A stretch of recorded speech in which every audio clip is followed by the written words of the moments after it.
एक अनार 100 बीमार वाली कहावत तो हम सबने सुनी ही है, लेकिन शुक्ला परिवार में ये कहावत रोज सामने होती नजर आती है।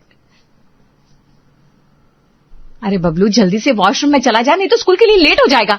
नहीं चाची, मैं जा रही हूँ, मुझे कॉलेज जल्दी जाना है। अरे मैं जाऊंगा अभी, मुझे आज इंटरव्यू देने जाना है। इंटरव्यू में कौन सा पास हो जाओगे, कोई फायदा नहीं है जाने का। ये लोग लड़ाई में ऐसे ही लगे रहेंगे, मैं चली जाती हूँ। छुटकी चुपचाप अपने कपड़े लेकर बाथरूम में चली जाती है। ये दरवाजा कैसे बंद हो गया? दीदी आप लोग अभी थोड़ा और लड़ाई करो, मैं नहाकर आराम से बाहर आती हूँ। अभी मुझे जितना गुस्सा आ रहा है ना, तू बाथरूम में ही सेफ है छुटकी की बच्ची। मम्मी स्कूल का टाइम हो रहा है। अब मैं क्या करूं, मैंने बोला था ना, अब जा आज बिना नहाए। चाची बिना नहाए जाएगा तो फिर रिया से ब्रेकअप हो जाएगा उसका तो। मम्मी देखो भैया क्या बोल रहा है। क्या तुम लोग सुबह सुबह घर को कोर्ट रूम बना देते हो? दूसरों के घरों में देखो कितनी शांति होती है। दूसरों के घरों में शांति इसलिए होती है क्योंकि उनके यहाँ हमारे जितने लोग नहीं होते। पूरे मोहल्ले में उतने लोग नहीं है जितने हमारे घर में है। हाँ तो क्या हुआ, जॉइंट फैमिली में रहने का अपना एक मजा है, ये छोटी छोटी फैमिली वाले क्या जाने। पापा दादाजी ने इस घर के हिस्से क्यों नहीं किए? क्योंकि वो चाहते थे कि हम सब हमेशा इसी तरह आपस में प्यार से रहे। प्यार? यहाँ तो कुरुक्षेत्र बना रहता है हमेशा। चलो सब लोग नाश्ते के लिए आ जाओ। सभी लोग नाश्ते के टेबल पर बैठते हैं और यहाँ भी बहस शुरू हो जाती है। मम्मी देखो आकाश भैया ने मेरी सैंडविच ले ली। अरे तो खा लेने दे भैया को, ताई जी फिर बना देंगी। नहीं नहीं निशा, अब तुम बना दो, मैं तो थक गई हूँ। आकाश उसका सैंडविच वापस कर। दोनों भैया। हाँ ले खा, खा खा के मोटा हो जा, फिर रिया किसी और से दोस्ती कर लेगी। अरे क्यों डरा रहे हो मेरे बच्चे को? आकाश बबलू की टांग खींचता रहता है और उसे परेशान करता है। अक्सर होता भी यही है, घर के बड़े भाई बहन छोटे भाई बहनों का मजाक उड़ाते ही है। नाश्ता तक सही से करने को नहीं मिलता। अरे तुम लोग 1 मिनट को चुप हो जाओगे या नहीं? राजेश नाश्ते की टेबल से अपनी प्लेट उठाकर जाने लगते हैं। तभी दादी विमला अपनी पूजा निपटाकर वहां आती है। सुबह सुबह से कचर कचर लग जाती है तुम लोगों की। इतने लोग हैं लेकिन एक भी पूजा पाठ में लगा नहीं दिखाई देता। दादी आप हम सबके हिस्से की करती हो ना, सुबह 4 बजे से उठकर। वो सब छोड़ो, राजेश तूने बात की मीना ने जो लड़का बताया था?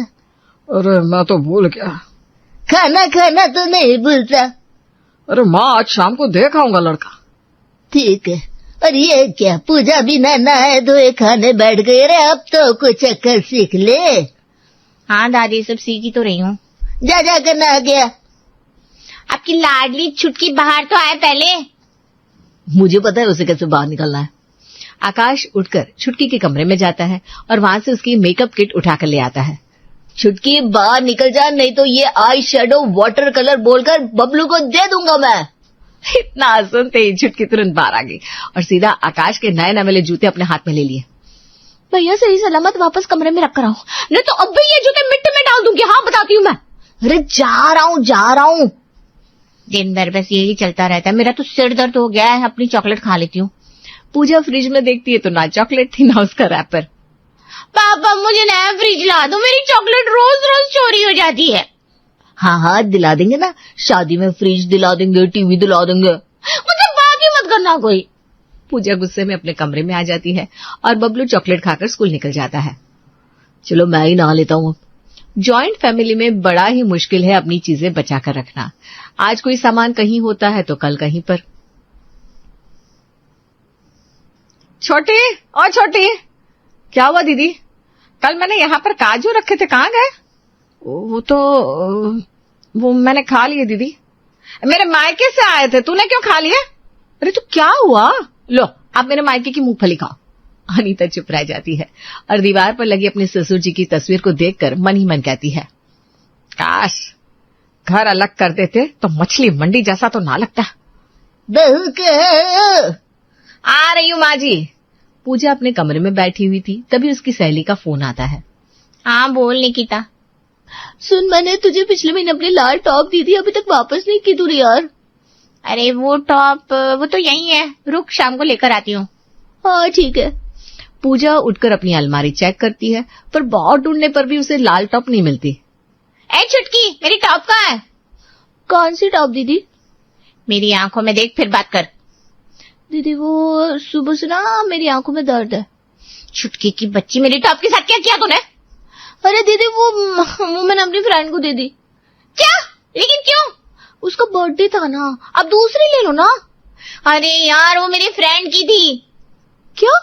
तो फिर ऐसे पड़ी पड़ी क्यों घूम रही थी? अब उसको नहीं दे देना। ये भगवान। सुन, तूने कहीं मेरा वो नया ब्लशर तो गायब नहीं किया? पूजा की बात सुनकर छुटकी वहां से दौड़ लगा देती है और भागते हुए अपने ताऊ जी से टकरा जाती है। अरे चूहे बिल्ली की तरह भागना बंद करो। देखा है आप लड़का? देखा है, मुझे तो बहुत पसंद आया है। कल शाम को घर आएंगे वो पूजा को देखने।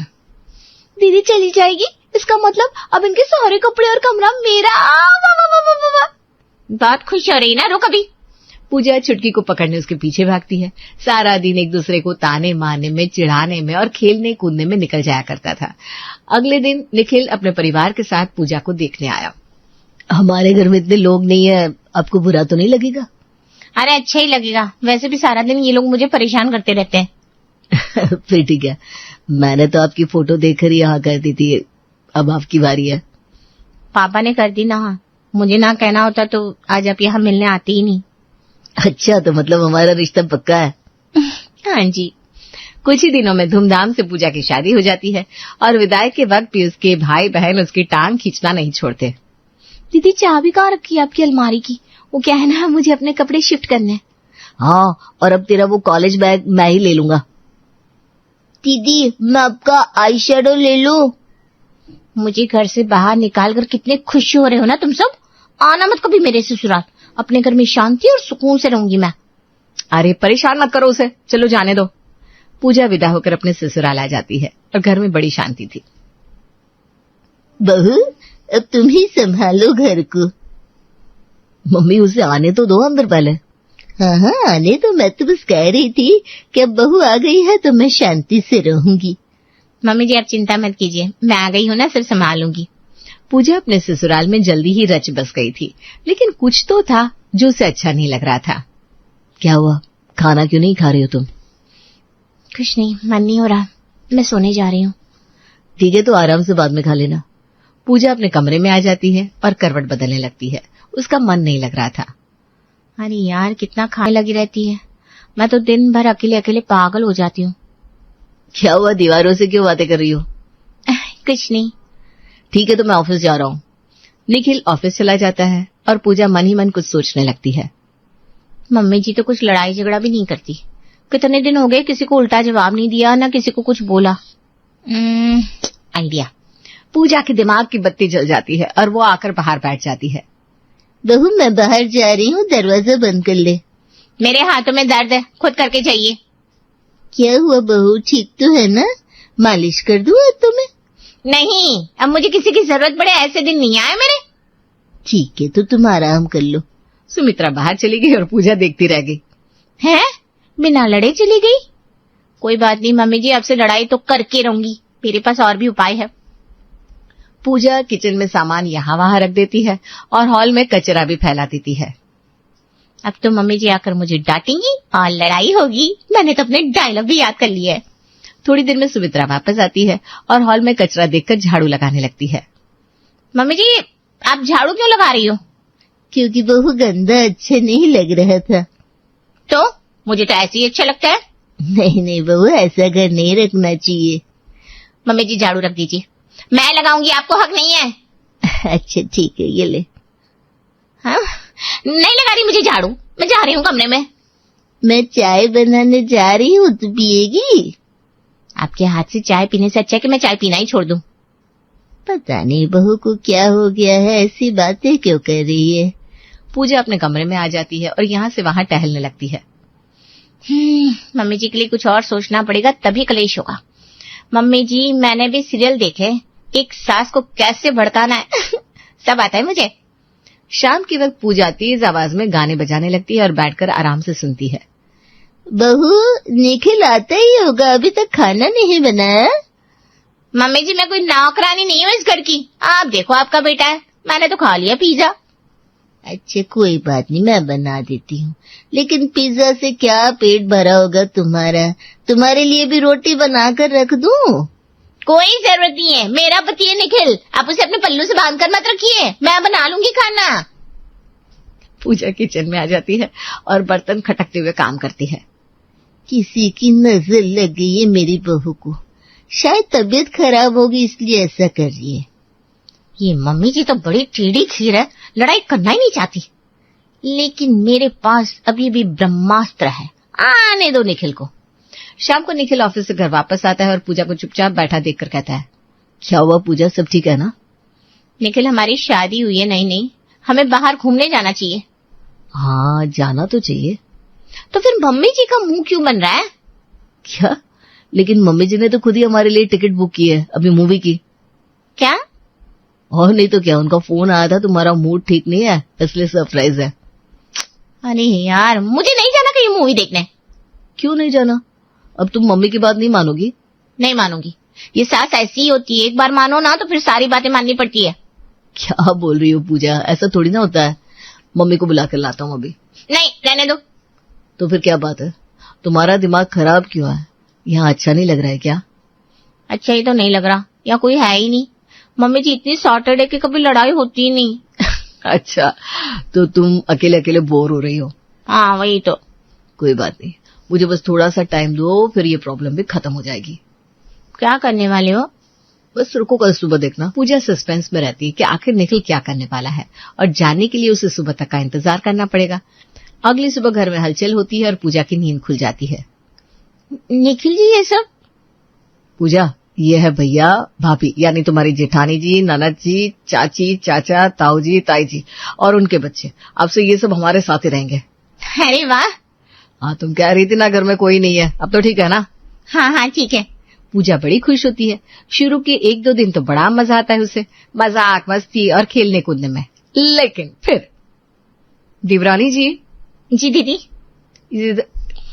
ये जरा चीकू को तैयार करके स्कूल भेज दीजिए, और आज खाना आप ही बना लेना, मेरी तबीयत कुछ ठीक नहीं लग रही। ठीक है दीदी, आप आराम कीजिए, मैं सब कर दूंगी। पूजा चीकू को स्कूल भेजकर किचन में जाती है, तभी उसकी ननद प्रिया कहती है, भाभी आपका ये सूट अच्छा लग रहा है, मैं रख रही हूँ। बहू, चाचू जी को नाश्ता दिया। जा रही हूँ मम्मी जी। सारा दिन पूजा का लोगों के काम करते करते ही निकल जाता है। ये लोग होटल में रुकने आए क्या? साथ में एक काम नहीं करवाते? देवरानी जी, ये क्या है, आपने पोहे में इतना मसाला क्यों डाला था? अब मेरा जी खराब हो रहा है। और क्या भाभी, आप चाय अच्छी नहीं बनाती हो, कम से कम चाय तो बनाना सबको आता है। कल अच्छी बना दूंगी। अरे अभी भी नहीं का मन है मेरा, अभी जाइए आप। ठीक है, अभी जाती हूँ। पूजा किचन में आ जाती है और देर रात तक अपने कमरे में आती है। कहाँ रह गई थी तुम? अरे काम ही कहाँ खत्म होते हैं, मेरी तो कमर टूट गई। अरे यार, अब जॉइंट फैमिली है, इतना तो देखना ही पड़ता है। पूजा थक हार कर सो जाती है और सुबह उसकी नींद चाची जी के ताने सुनने से होती है। हमने कल ही बहू को कहा था काजू बादाम भिगो देना, लेकिन नहीं, पता नहीं कहाँ लगी रहती है तुम्हारी बहू। अरे कोई बात नहीं, आज भिगो देगी। तुमने अपनी बहू पर लगाम नहीं कसी है ना, इसलिए ऐसा हो रहा है। क्या बोल रही हो आप? ये भगवान, ये चाची जी तो मेरी देवी जैसी सास को भड़का रही हैं।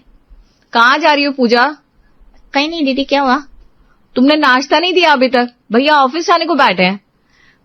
वो छोड़ो भाभी, आप पहले मुझे ये बताओ, आपके पास कोई लाल रंग की साड़ी है क्या? मुझे चाहिए। है, लेकिन वो मेरी फेवरेट है। अरे तो मैं खराब थोड़ी ना कर दूंगी। अरे लेकिन मैं खुद ले लूंगी आपके कमरे से। प्रिया जाकर पूजा की साड़ी ले लेती है और पूजा बस देखती रह जाती है। ये सब क्या चल रहा है? ये ऐसी फैमिली क्यों है? बचाओ निखिल जी। पूजा अपने कमरे में आती है और देखती है कि बच्चों ने उसका कमरा खराब कर दिया, लेकिन वो क्या करे, वो बस देखती रह जाती है। दीदी, आपके बच्चे मेरा कमरा खराब कर रहे हैं। अरे तो क्या हुआ, अब घर में खेलेंगे नहीं तो कहाँ खेलेंगे, तुम्हें समझना चाहिए। ठीक है। पूजा अपनी आंखों के सामने सारा सामान खराब होता देखती रह जाती है। भाभी, आपने रोका क्यों नहीं? देखो, उसने आपकी लिपस्टिक से अपनी पूरी शर्ट खराब कर ली। अरे दीदी, मैं रोकती तो वो रोता ना। तो आप ही धो उसके कपड़े। मैं क्यों धोने लगी? तो क्या आपके मायके वाले आकर करेंगे? दीदी, आप ऐसे बात नहीं कर सकती। मैं तो ऐसे ही करूंगी। पता कितनी महंगी शर्ट थी उसकी?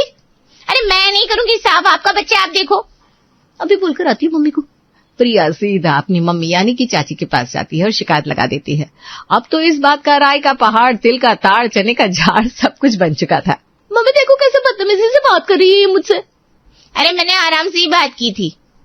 निखिल, तूने हमारा मजाक उड़ाने के लिए हमें बुलाया है क्या?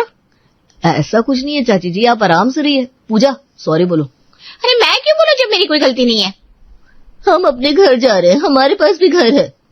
क्या कर रही हो पूजा, तुम्हें साथ रहना था ना सबके, फिर ऐसे क्यों कर रही हो? मुझे ऐसा परिवार नहीं चाहिए जहाँ ऐसी शिकायतें होती हो। होगी ही, आप अपना मेकअप का सामान उठाकर रख देती तो मेरा बच्चा अपनी शर्ट खराब नहीं करता। आपसे तो बात ही नहीं करनी मुझे, जेठानी जी ने कहा था खेलने दो। अरे मेरे ऊपर क्यों डाल रही हो? अपना दिमाग नहीं चला सकती थी क्या? बस अब सर के ऊपर से पानी जाने लगा है, बहुत हो गया अब। घर में इतना हल्ला गुल्ला होने लगा था कि सुमित्रा जी को बोलना ही पड़ा। सुनिए सुनिए सुनिए, मुझे नहीं लगता कि आप लोग यहाँ रह पाएंगे। आप लोग हमारे घर रहने आए, हमें बड़ा अच्छा लगा, पर अब आप जा सकते हैं। भूलेंगे नहीं हम ये बेइज्जती। अब बड़ी हैं, बड़ों जैसा व्यवहार कीजिए, कुछ भी कहने लगती हैं। हम सब अलग अलग इसीलिए तो रहते हैं। समझ गई बहू? हाँ मम्मी जी समझ गई। घर में सारे रिश्तेदार वापस लौट जाते हैं और पूजा सिर बांधकर बैठी हुई थी। मेरा तो सिर दर्द होने लगा। ऐसे रिश्तेदार, ऐसी जॉइंट फैमिली से भगवान बचाए। पूजा एक सच बात कहूं, जॉइंट फैमिली तो मायके की ही अच्छी लगती है। बोलो सही कहा कि नहीं? सही कहा। मुझे भी मेरे मायके की ही अच्छी लगती है। यहाँ तो सब कलेशी बैठे हैं, सबके हाथ में तलवार होती है। थोड़ा कुछ बोलो और ये उड़ा देंगे गर्दन। हाँ, और मैं पता नहीं आपसे कलेश हो इसके लिए क्या क्या कर रही थी। ये वाला देखकर तो मेरे सारे होश ठिकाने आ गए। पूजा की बात सुनकर उसकी सास हंसने लगती है। आखिरकार पूजा के सर से जॉइंट फैमिली का भूत उतर जाता है।